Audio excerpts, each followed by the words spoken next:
We're back at it. Here we are. It's time. November. All right. Well, what are we doing today? Well, number one, we got to open these. Yeah. Yeah. We got the Red Truck beer, classic Red Truck brew. Not that they're necessarily a new in town brewery, but they're good. And this was a little impromptu, and they were in my fridge. So They are like the Honda Civics of the beer world. They're reliable. They're just good. I quite like Red Truck. Shout out to them if because we know they're watching, right? So Yeah, of course. yeah. So, anyways, man, cheers. Nice to Cheers. have you back. Yeah. It is Happy the to month be of back. November. Also the month of Movember. So Yes, which my beard is kind of mine too. Yeah. overtaking my mustache at this point because I haven't had a chance to shave lately. Same here. But Same here. so we're doing some stuff a little bit different today. Yep. I am excited to make a big announcement, which I'm going to get to in just a moment. Ooh. But this is all about talking about what's kind of going on in real estate generally. Now, you and I, so my name is, for anybody that hasn't watched this, I'm Darin and Germyn, and you're Adam Housam. That's me. We're part of the Germyn Group, both selling real estate and I was going to say and otherwise. We're not selling anything else, but real estate. Only homes. Only homes. Yeah, real estate and otherwise Yeah. in the Surrey, BC, and surrounding markets. Yeah. And what the big announcement is, there's a couple things. So just to get started for anybody that regularly watches these, what does it say on the glass? It says drinks with Darin. It says drinks with Darin. All right. So this is a long-standing name that's been around for a long, long time. Feels like a decade now, if not longer.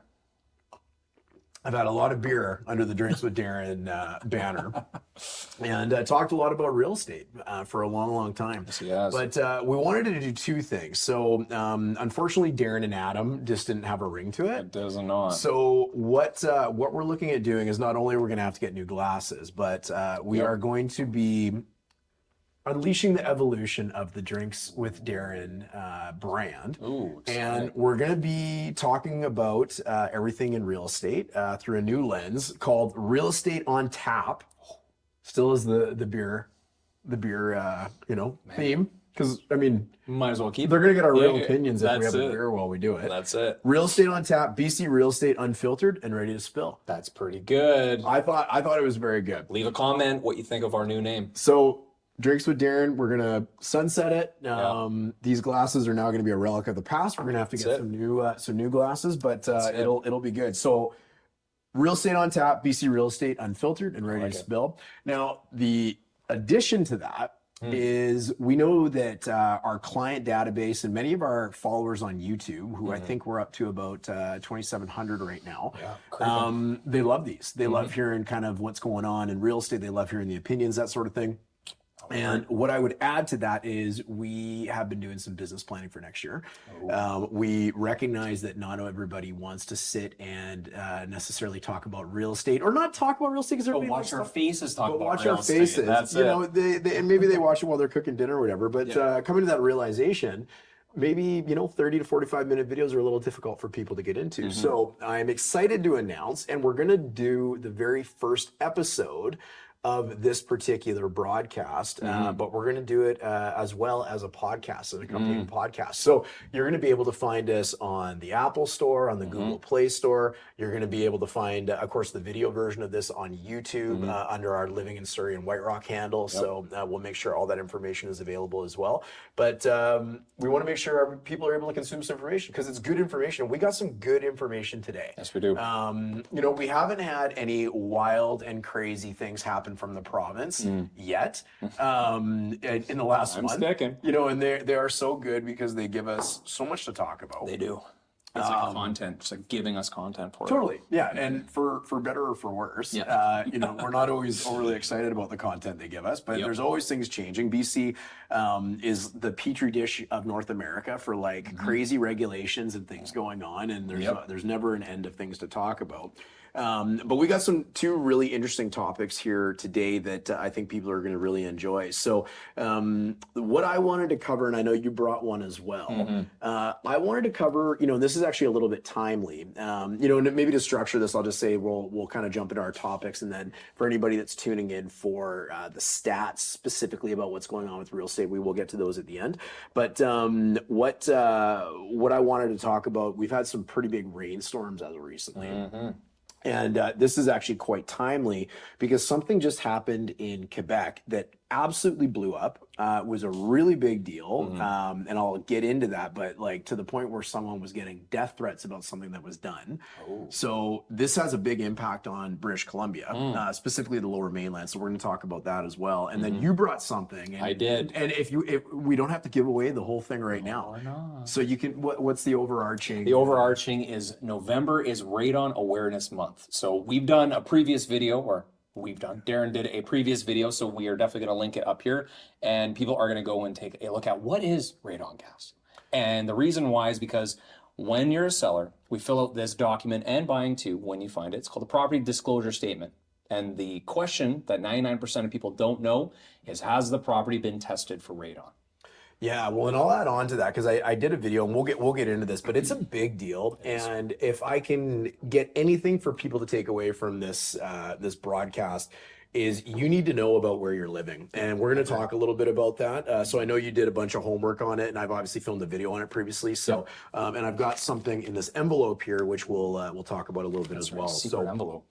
So that's kind of what's going on. So let's get into flooding. Okay, I want to talk about flooding. So again, very timely. We're filming this probably about just a week or two after those pretty significant rainstorms that we had in the significant flooding, especially in the kind of lower Newton, if not kind of in the North Surrey area. Well, yeah, and I know even with that, I know you lost your power. Yep. Our administrator Haley lost her power. I know her kids' school lost their power. My kids' school lost power. My house actually lost power. That's the first time since 2020, since we bought there, that's happened. Guess we're moving. I'm out of here. But luckily for us, we didn't have to deal with the flooding that many people had to deal with. But it was a pretty crazy storm, and it seems like this is becoming more of a conversation in British Columbia. Of course, I would think that everyone who's been here remembers back to Abbotsford, which was, I think that was 2020 or Completely 2021. underwater. It was probably 2021. Yeah, it was 2021, where we had that massive atmospheric river. A term that I'd never even heard before, which is starting to get used a lot more frequently, but it's changed. I mean, like, what's your experience with like how this has changed since you were a kid? Oh, big time. I don't know the last time that I could remember a big flood. I heard that there was a big flood back in '94. And for all the older people, I'm born in '91, so I would have been 3 years old when that happened. So a bigger storm in '94. So as an adult, the first flooding that I've seen in substantiality would be that. Yeah. Is that a word? I have to look that up. Man, I just made it up. Comment down below if that's a word. And then seeing the Abbotsford completely underwater. I mean, Castle Fun Park was almost completely underwater. Oh, the photos are wild. It is. Like, the photos are wild, and we would post them, but we don't want like Getty Images coming after us for anything. Check our blog post. Yeah, but I mean, it was absolutely incredible, and I mean, one of the things that I don't think people necessarily appreciate about the Lower Mainland is it's like basically built on a delta, right? Yep. Hence the name of one of our municipalities, Delta. Right? So there's rivers that run all through it. What do rivers do? Well, rivers flood, right? And as you know, time has gone on and prime property has been more difficult to attain, you start seeing things built right along the river. Yep. Rivers flood. And sometimes prime property might be on the river, right? Because of the views and stuff like that. So let me talk about this article from Quebec, because it was really pointed to this conversation, what we're going through in British Columbia. So basically what had happened in Quebec is this counselor, she was from Mirabel in Quebec, and she was receiving death threats from people to the point where she had to close her constituency office. I didn't say that right. Constituency office. They had to close it. They had to send their people home, fearful for their safety because of updating to floodplain maps. So doesn't seem like something that's like overly crazy, right? So why did they do this? The reason they did it is because people who once upon a time bought homes or recently bought homes and spent a ton of money on property. Montreal's expensive. I think it's the fourth most expensive real estate market in the country. I think it goes Vancouver, Toronto, Victoria, Montreal, I think. Anyways, so they own a home and these floodplain maps come out. Well, what they're now seeing is I own a home that's in a floodplain. where there's a high potential or high risk of having a flood. Mm-hmm. What does that do for my property value? What does that do for the safety of my home? What does that do for my family's safety? Big time. So people were losing their minds. They were going crazy about this. And it's not even necessarily, unfortunately, for the right reasons, because while their property values, may be affected by this, it's about safety and an educated home buyer and somebody knowing what they're getting into. So it's a really interesting conversation, and it's one that we should be having here in British Columbia. And we are, to an extent. I'm actually going to share that with you, but it's one that we need to be having here as well, because it's a problem, being built on a delta. So a little bit of background, a fun thing. I actually just filmed a video on this for our YouTube channel. So if you're people are interested, it's going to be released in about 2 or 3 weeks from the filming of this. But I dove really deep into BC, and pulling up a floodplain map for my own area was the floodplain map. Number one, it looked like it was drawn by a 9-year-old, which is, it is what it is in that regard. But not only did it look like it was drawn by a 9-year-old, it was 30 years old. Wow.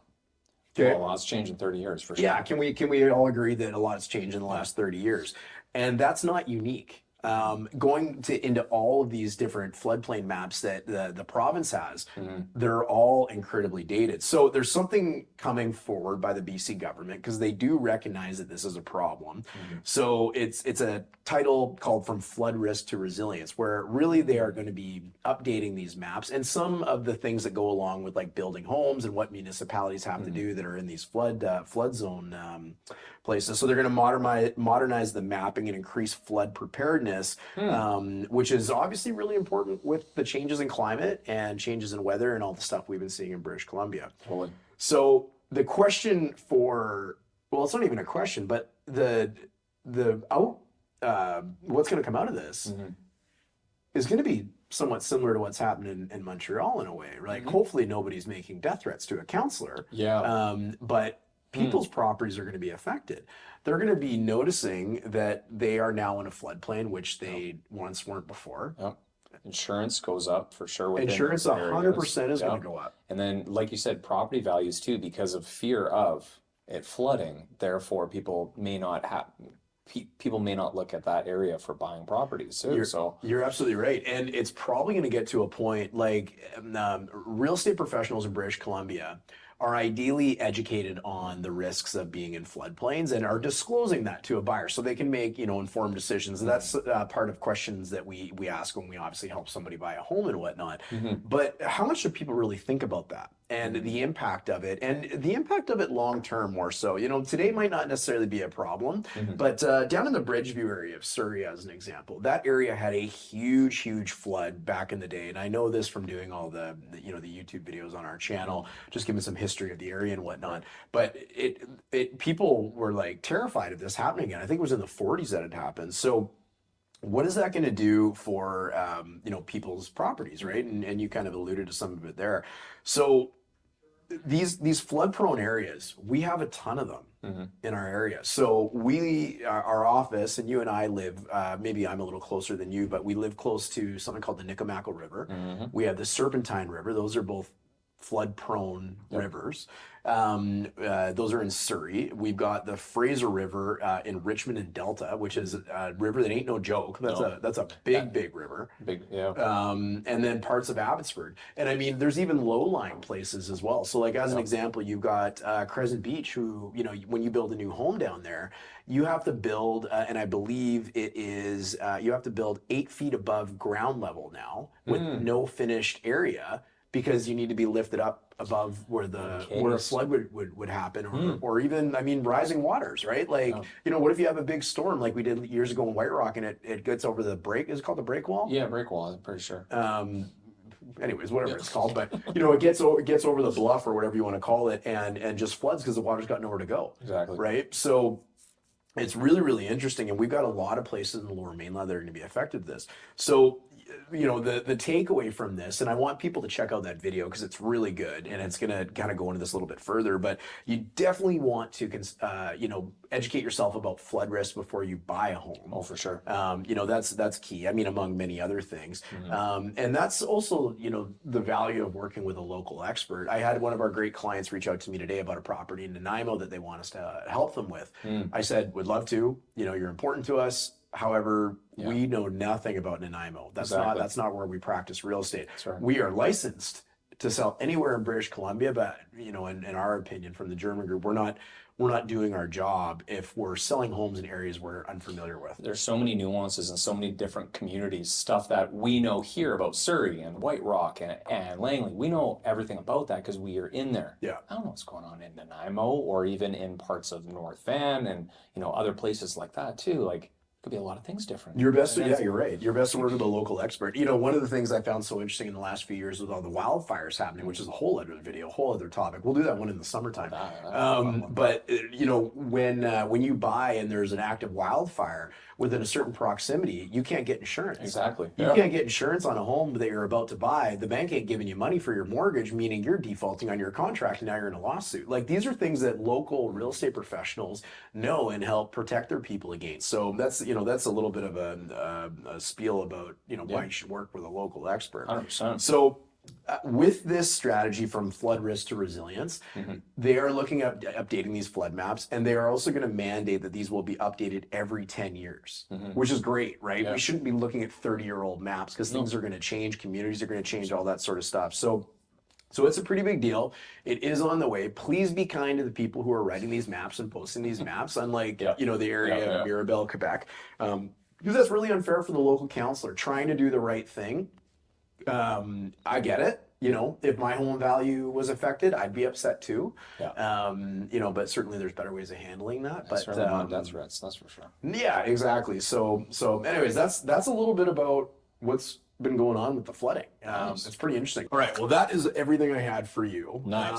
What do you have for me? Well, so November marks Radon Awareness Month. Radon Awareness Month. Yes. Okay. So you ask, what is radon? So I'm going to take this from a BC FSA article written on November 4th by Craig Battle. So I'm going to read what radon is. So radon effectively is a colorless, odorless, radioactive gas that forms naturally from the decay of uranium in soil and rock. So now in BC, it can enter through cracks in foundations, construction joints, and gaps around service pipes, accumulating to high levels, especially in colder months when windows are closed. Certain regions like the BC, Kootenays, Okanagan, Prince George have higher radon concentrations, making it essential for homeowners to test for this hidden health risk.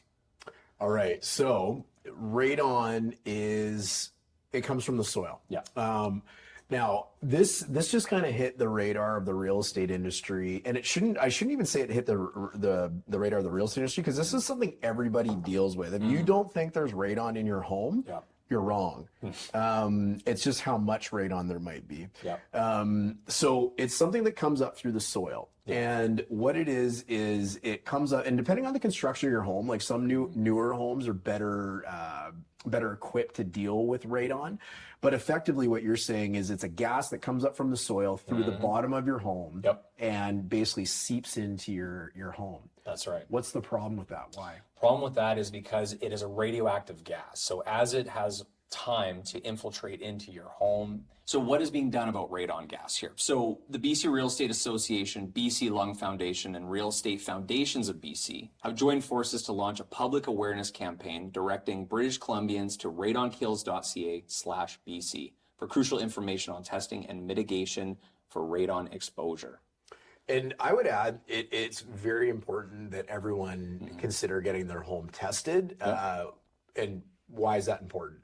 And that's important because this is a generally pressing issue, because radon gas is linked to over 3,000 lung cancer deaths in Canada each year, with certain areas like the Kootenays, Okanagan, and Prince George at a higher risk. So during colder months, radon in homes, they can be at their peak because closed windows and limited ventilation trap the gas indoors. So usually what happens is if you don't open any doors, any windows, that gas stays in, there's nothing to recirculate it out. I mean, God forbid it gets in your furnace, goes through all the ducts. Now it's all throughout your house. And if you have higher levels, you don't want to be the one that gets cancer. Well, and so interesting, I looked back at the video. As we had said, I did a video on this previously, and what we'll do two things. We'll make sure the video is accessible in the description of whether you're watching this on YouTube or listening to it on our very first podcast episode. But I'm also going to re-record that video for the podcast, so it'll be coming out relatively shortly. Nice. But one of the reasons this is really important. So lung cancer is smoking rather is the number one contributor to lung cancer in Canada. Okay. Radon gas is number 2. And this is there was a stat that I learned when I went through some training on this that just absolutely blew me away. Radon gas is in 16% of BC homes above the recommended levels that Health Canada considers a problem. Which is 1 in 6. That's 1 in 6. Yeah, it's crazy. So, sorry, I'll let you continue, but no worries. I think that's important. Yeah, for sure. The last part of the article says that realtors across BC are also stepping in, encouraged to inform buyers and sellers about radon risks, reinforcing their role as essential voices in community health. So for anyone concerned about radon, the website radonkills.ca/BC offers guidance on testing methods, remediation options, and strategies to protect families from this very serious health threat. It's a big deal. And so if you're not watching this on the video, I've got this envelope here. And this is from a different company called Evict Radon, and the website is evictradon.org. We don't have any affiliation with these guys, but I saw a presentation done by them, and it was impactful enough to concern me. Yeah, make you go get one. Yeah, well, the idea, we're all living in our homes, completely unaware of whether this invisible gas is there or not, and with a high likelihood that if you're above 1 in 6 homes in British Columbia, that it could give you lung cancer. Oh boy, you're ready to get that test right now. Well, and you know who's more susceptible to it? I mean, you and I both have young children.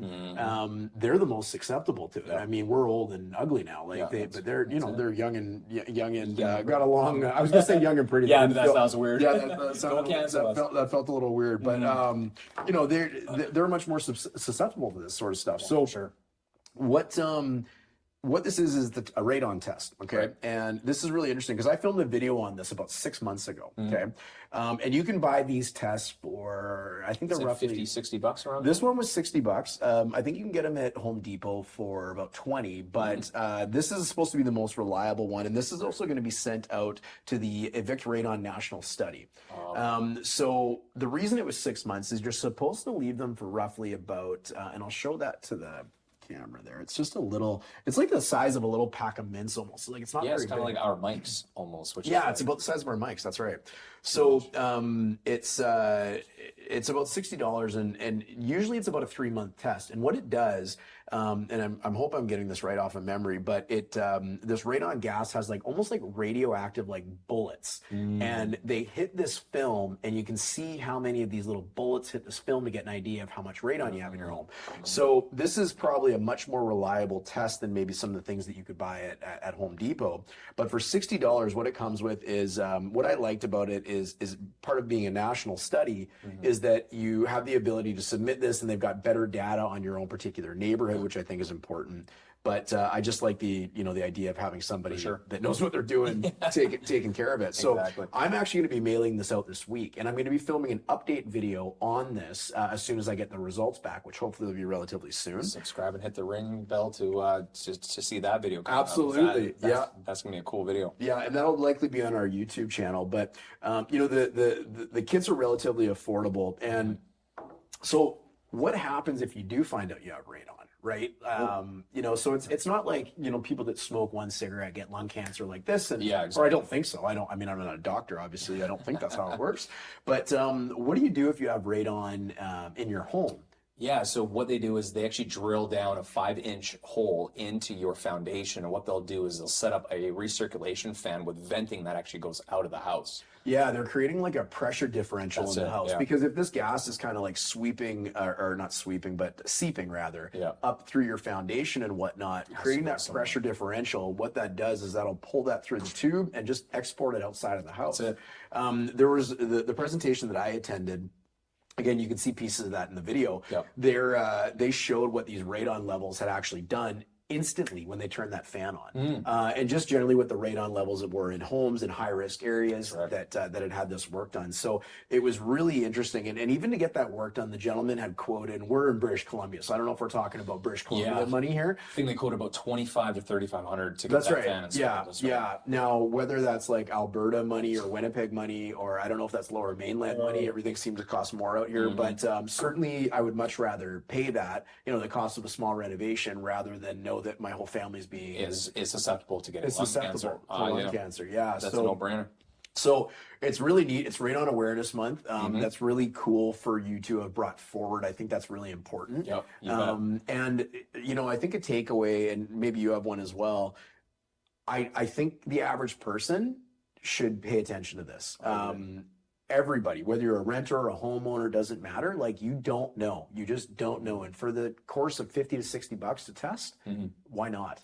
Yeah, and the guy from the webinar as well, he said that test it every 6 months, and then if it has really low levels, he said retest in 5 to 10 years. That's right. Yeah. But he said if it does come back high, retest it in 3 months, and then if it continues to remain high, think about getting the remediation or the recirculating fan out. So he said this is something to stay on top of mind, something to get in, and also something to test as well too. And your family will thank you in the long run. Yeah, absolutely. I mean, I would want to know if it was in my house. So we talked about floodplains, we talked about flood mapping, we talked about radon. Of course, everyone's here for the stats. That's it. And everybody wants to know what's going on.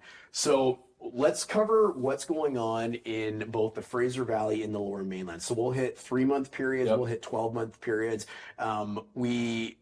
We try to hit 3-month periods because we don't want people to be so short-sighted with real estate. I mean, it's not something you're flipping, and changing hands, each and every month sort of thing. So we're trying to kind of get rid of those little monthly fluctuations about what's going on. Yeah. So anyway, share with the people what's happening in their world of real estate right now. So in the last 3 months, we've seen in the Fraser Valley apartments minus 1.4%, while in the Lower Mainland mirrored that at minus 1.4% as well. In the townhomes in the Fraser Valley, we've seen minus 2%, with the townhomes in the Lower Mainland doing a little bit better at minus 1.6. And then for the detached, we see the Fraser Valley board minus 2.7, so the highest drop this for this asset class, and in the Lower Mainland minus 2.4. So all negatives in the last 3 months, which is actually kind of on par for what we've seen in the last 3 months. So yeah, I would agree with that. And I guess reading between the lines on some of this, like the people may not know that in the last month, the month of October, what was really interesting about the month of October is for the first time in 5 months, we actually saw sales increase. And listings went down compared to the month before. So I don't necessarily want to make any predictions and whatnot, but I felt in the last few months that whether it was the true bottom, was yet to be seen, right? Like every month can change, but whether we were generally in the neighborhood of that, I certainly felt strongly about it. Same. And I know you did as well. You bet. Yeah, so it'll be interesting to see if that plays out for November as well and continues on. We've had some really good news from everywhere. I mean, the Bank of Canada, we've had subsequent rate cuts, the last one being 50 basis points, which is awesome. There's another, not necessarily 50 basis points, but another rate announcement, not even cut. We don't want to, don't speculate. We don't want to speculate, but there's a lot of talk that likely will be a 50 basis point cut as well. Right. Reason being, a lot of economists out there, and I think the general public would agree that we're probably now having to overcorrect for probably keeping the rates too high for too long. That's beyond my pay grade, but so we said our opinion, it's not fact. Yeah, well, and how much needs to happen until buyers really start getting off the fence? Because the number one, I guess, talking point that a lot of people have is, well, look, like if rates go down substantially in the next year, what's that going to do? That's going to bring everybody back to the market. I find it always a funny thing because I have said, we've spoken to very, quite a bit of potential buyers, and what they say is, well, you know what if it's going to be cheaper in 3 months? I said, you know what, it could be, but if you think you're the only person that is thinking that way, you are sadly mistaken. 100%. You and everyone else is going to think, money's cheaper. Let's go out and let's get property. Well, what happens when you have really low inventory, or lower inventory, should I say, more demand. Well, the prices go up. We saw that in 2021, especially when the interest rates are at sub 1%. And if people think there isn't a huge lineup of people waiting in the shadows to strike, they're clearly wrong. So, you might experience really low interest rates by this time next year, but that also gives a lot of people who are sitting on the sidelines the ability to come in and purchase a property that they couldn't get today. And purchase what they want. That's right. Exactly. Because there's some people can afford what they don't want. Yeah. What they want to afford is maybe just out of reach. So if that goes down half a basis point, 1% even, that could change the game into people what they want. You're 100% right. And we got some big things coming out on the 15th of December as well. So first-time home buyers now will also now be able to get 30-year amortizations instead of 25. That's right. Which is going to totally increase their affordability or lower their monthly carrying costs, whatever they choose. But that is a big deal. That's going to be a big shock to the market. We've also got changes coming up to the amount of down payment. Yeah, from 1 million, you would have needed 20%. Now they're raising that cap to 1.5. That's right. So you still need to have a great qualifying job and stuff like that to be able to make those payments. But that's going to open the market for a lot of people between that 1 million and 1.5 million. So there's some things on the horizon that are looking pretty positive for the world of real estate. So I would agree. So before we get into the yearly numbers as well, probably a good time to remind everybody, and we'll put this in the description of both the video and the podcast as well, about our BC Home Buyers course. Yes. Which is a huge value for anybody who's considering buying a home anywhere in the province, because we want to make sure people are getting the right information. Everybody's different. Everybody gives different perspectives, but if you like our perspective on things, definitely check it out, and we'll make sure the link is down there for everybody as well. What is going on in the last 12 months for real estate? In the last 12 months, we'll start with apartments in the Fraser Valley, 0.1%, so fairly flat, not really a big increase, while in the Lower Mainland, down negative 1.2. Townhomes in the Fraser Valley, minus 1.5, while in the Lower Mainland, minus 0.2. So more reflective of the apartments in the Fraser Valley for the townhomes in the Lower Mainland. And for the detached homes, we're at minus 0.6 in the Fraser Valley, but up 0.6 in the Lower Mainland. Awesome. Well, that is pretty interesting. Yeah. We already kind of talked about what we think is going to happen, so I think we can leave that there. Yeah. So, couple things that I want to make sure everyone knows about. Obviously, if anybody is considering purchasing a home in the next short while, it's probably a good time to start a conversation with that, and at least let us know about what their intentions are, so we can give them tailored advice to exactly what they want to do. They might be considering selling too, and who knows what the prices are going to do. I do expect them to go up. By how much, I'm not sure. But I do expect to be a relatively productive year. Anybody in 2025, and anybody looking to buy in sell in now or in 2025, I think they're going to want to weigh the difference between maybe having a little more challenge of selling today than they might in the future. But what the difference is that might kind of go in hand with wanting to buy, where you've got all the opportunity in the world and all the properties in the world to look at right now, versus where it might go, where you're gonna have a lot more people probably in the real estate market, a lot more competition out there. So so definitely feel free to reach out, and our contact information is obviously in all the collateral that comes with wherever you're listening this to. We'd love to hear about what people think about today's video.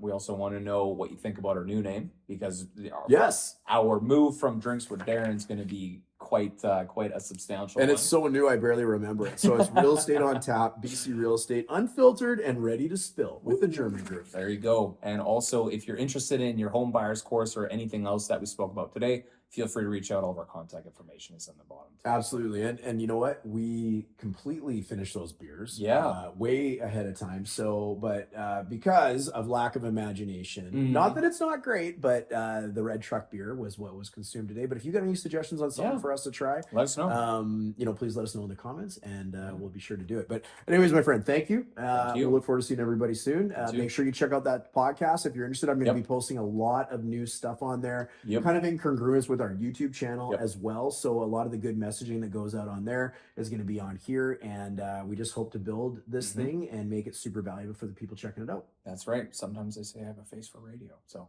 I would agree with that. No. All right, man. See you later. We'll see you on the next one. Sounds good. Cheers.